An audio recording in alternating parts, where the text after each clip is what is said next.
ദൈവനാമത്തിന് മഹത്വം ഉണ്ടാകട്ടെ. യിരെമ്യാ പ്രവാചകന്റെ പുസ്തകം 4-ാം അധ്യായം 19 മുതൽ 26 വരെയുള്ള വാക്യങ്ങളാണ് നമ്മൾ നോക്കുന്നത്. 19-ാം വാക്യത്തിൽ, അയ്യോ എൻ്റെ ഉദരം എനിക്ക് നോവ് കിട്ടിയിരിക്കുന്നു. അയ്യോ എൻ്റെ ഹൃദയഭിത്തികൾ, എൻ്റെ നെഞ്ചിടിക്കുന്നു. എനിക്ക് മിണ്ടാതെ ഇരുന്നുകൂടാ. എൻ്റെ ഉള്ളം കാഹളനാദവും യുദ്ധത്തിൻ്റെ ആർപ്പുവിളിയും കേട്ടിരിക്കുന്നു.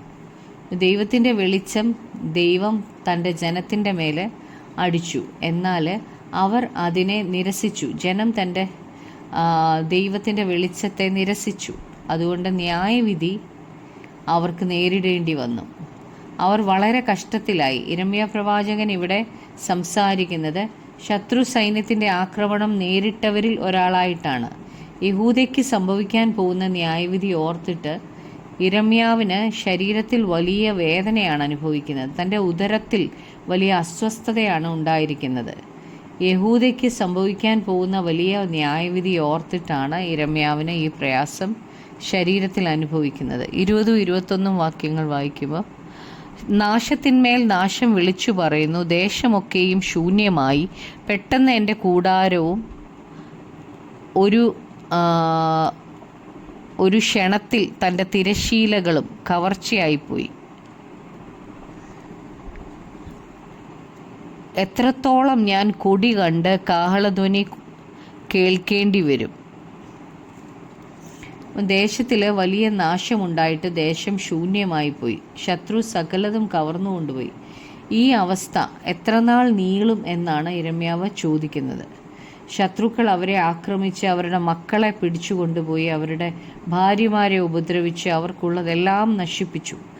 22-ാമത്തെ വാക്യത്തിൽ, എൻ്റെ ജനം ഭോഷന്മാർ, അവർ എന്നെ അറിയുന്നില്ല. അവർ ബുദ്ധികെട്ട മക്കൾ, അവർക്ക് ഒട്ടും ബോധമില്ല. ദോഷം ചെയ്യുവാൻ അവർ സമർത്ഥന്മാർ, നന്മ ചെയ്യുവാനോ അവർക്ക് അറിഞ്ഞുകൂടാ. അപ്പം ഈ ജനം ഭോഷന്മാരായിട്ടും അനുസരണമില്ലാത്തവരായിട്ടും അവരെക്കുറിച്ച് ദൈവം പറയുന്നത് എൻ്റെ ജനം എന്നാണ്. ഇവിടെയാണ് നമുക്ക് ദൈവത്തിൻ്റെ കൃപ കാണാൻ കഴിയുന്നത്.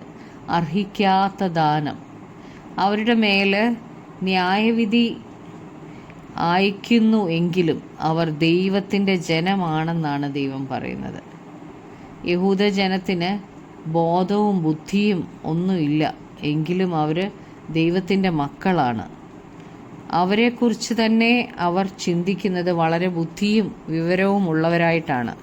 എന്നാൽ അവർ ദൈവത്തെ അറിയാത്തത് കൊണ്ടാണ് അവർ ബുദ്ധികെട്ടവരും ബോധമില്ലാത്തവരും ഭോഷന്മാരുമായിരിക്കുന്നത്.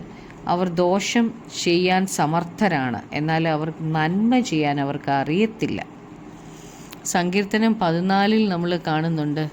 14-ലും 53-ലും നമ്മൾ കാണുന്നുണ്ട്, ദൈവമില്ല എന്ന് മൂഢൻ തൻ്റെ ഹൃദയത്തിൽ പറയുന്നു. അവർ വഷളന്മാരായി മ്ലേച്ഛത പ്രവർത്തിക്കുന്നു. നന്മ ചെയ്യുന്നവൻ ആരുമില്ല. ദൈവത്തെ അന്വേഷിക്കുന്ന ബുദ്ധിമാനുണ്ടോ എന്ന് കാണുവാൻ യഹോവ സ്വർഗത്തിൽ നിന്ന് മനുഷ്യപുത്രന്മാരെ നോക്കുന്നു എന്ന്. അപ്പോൾ ദൈവത്തെ അന്വേഷിക്കുന്നവരെ ദൈവം ബുദ്ധിമാന്മാർ എന്നും ദൈവമില്ല എന്ന് പറയുന്നവരെ മൂഢൻ എന്നുമാണ് വിളിക്കുന്നത്. ദൈവത്തിന് മറഞ്ഞിരിക്കുന്ന ഒരു സൃഷ്ടിയുമില്ല. സകലവും ദൈവത്തിൻ്റെ കണ്ണിൻ്റെ മുന്നിൽ നഗ്നവും മലർന്നുമാണ് കിടക്കുന്നത്. ദൈവത്തിന് എല്ലാവരുടെയും അവസ്ഥ നന്നായിട്ടറിയാം. 23 മുതൽ 26 വരെ വായിക്കുമ്പോൾ, ഞാൻ ഭൂമിയെ നോക്കി അതിനെ പാഴും ശൂന്യമായും കണ്ടു. ഞാൻ ആകാശത്തെ നോക്കി അതിന് പ്രകാശമില്ലാതെ ആയിരിക്കുന്നു. ഞാൻ പർവ്വതങ്ങളെ നോക്കി അവ വിറയ്ക്കുന്നത് കണ്ടു. കുന്നുകളെല്ലാം ആടിക്കൊണ്ടിരിക്കുന്നു. ഞാൻ നോക്കി ഒരു മനുഷ്യനെയും കണ്ടില്ല. ആകാശത്തിലെ പക്ഷികളൊക്കെയും പറന്നുപോയിരിക്കുന്നു. ഞാൻ നോക്കി ഉദ്യാനം മരുഭൂമിയായി തീർന്നിരിക്കുന്നത് കണ്ടു. അതിലെ പട്ടണങ്ങളൊക്കെയും യഹോവയാൽ തൻ്റെ ഉഗ്രകോപം ഹേതുവായി ഇടിഞ്ഞു പോയിരിക്കുന്നു. ഉൽപ്പത്തി 1-ലേക്ക് യിരെമ്യാവ് പോവുകയാണ്. ഉൽപ്പത്തി 1-ൽ നമ്മൾ വായിക്കുന്നത്, ആദിയിൽ ദൈവം ആകാശവും ഭൂമിയും സൃഷ്ടിച്ചു. ഭൂമി പാഴായും ശൂന്യമായും ഇരുന്നു. ആഴത്തിന്മേൽ ഇരുളുണ്ടായിരുന്നു. ദൈവത്തിൻ്റെ ആത്മാവ് വെള്ളത്തിന്മീതെ പരിവർത്തിച്ചുകൊണ്ടിരുന്നു. അപ്പോൾ യഹൂദയുടെ മേൽ ദൈവം ന്യായവിധി അയക്കുമ്പോൾ അവർക്കുള്ളതെല്ലാം നശിപ്പിച്ചിട്ട് ഉൽപ്പത്തിയിൽ ഭൂമി എങ്ങനെയായിരുന്നുവോ, പാഴും ശൂന്യമായിരുന്നുവോ അതുപോലെ അവരെ ആക്കി തീർക്കും. ലോകത്തിൻ്റെ പുരോഗമനം വളരെ സ്പീഡിൽ മുന്നേറുകയാണ്. ലേറ്റസ്റ്റ് ആയിട്ടുള്ള എല്ലാ ടെക്നിക്സും എല്ലാ ആധുനിക കണ്ടുപിടുത്തങ്ങളും ലോകത്തിൽ നാം കാണുന്നുണ്ട്.